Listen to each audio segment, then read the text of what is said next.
Hi అండి. అందరికీ నమస్కారం. Welcome to my channel. ఈ వీడియోలో ఏపీ ప్రభుత్వ ఉద్యోగ పెన్షనర్లకు పీఆర్సీ, ఐఆర్‌డీఏ అరియర్స్ చెల్లింపులు శుభవార్త.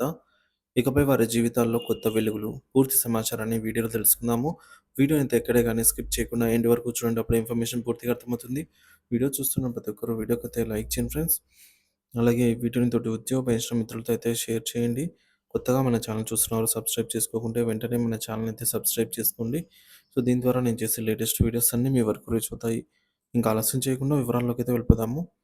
ఫ్రెండ్స్, ఇక విషయానికి వచ్చినట్లయితే ఏపీ ఉద్యోగ సంఘాల జేఏసీ సమావేశం విజయవంతం. ఏపీ ఉద్యోగ సంఘాల జేఏసీ చైర్మన్ శ్రీనివాసరావు గారి ఆధ్వర్యంలో జరిగినటువంటి ఉద్యోగ సంఘాల సమావేశం విజయవంతంగా ముగిసింది. ఈ సమావేశంలో ప్రభుత్వ విధానాలు, ఉద్యోగుల సంక్షేమం, భవిష్యత్తు కార్యాచరణపై వివరణాత్మక చర్చ జరిగింది. ఈ సమావేశానికి ఉప ముఖ్యమంత్రులు, శాసనసభ సభ్యులు మరియు ఇతర ముఖ్య నాయకులు హాజరయ్యారు. డాక్టర్ కడరింగుల సత్యనారాయణ గౌరవ సలహాదారుగా నియామకం అయితే జరిగింది ఈ సమావేశంలో.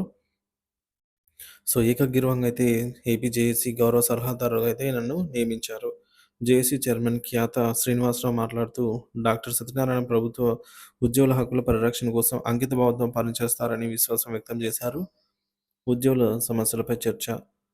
ఎస్సీ, ఎస్టీ, బీసీ, మైనారిటీ ఉద్యోగులు ఎదుర్కొంటున్న సమస్యలపై సమగ్రంగా చర్చించబడింది. గత ప్రభుత్వంలో ఉద్యోగులు అనేక అవమానాలు ఎదుర్కొన్నారని, ప్రశ్నించే ఉద్యోగులను నిర్బంధించి జైల్లో పెట్టారని డాక్టర్ సత్యనారాయణ అన్నారు.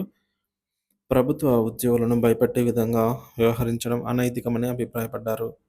ఉద్యోగుల ప్రధాన డిమాండ్లు: సిపిఎస్ రద్దు, పాత ఓపీఎస్ అమలు, ఉద్యోగుల భద్రత కోసం పాత పెన్షన్ విధానాన్ని పునరుద్ధరించాలని డిమాండ్ చేశారు. 12వ పీఆర్సీ నివేదిక సమర్పణ, మెరుగైన మధ్యంతర భృతి, ఐఆర్ ప్రకటించాలని కోరారు.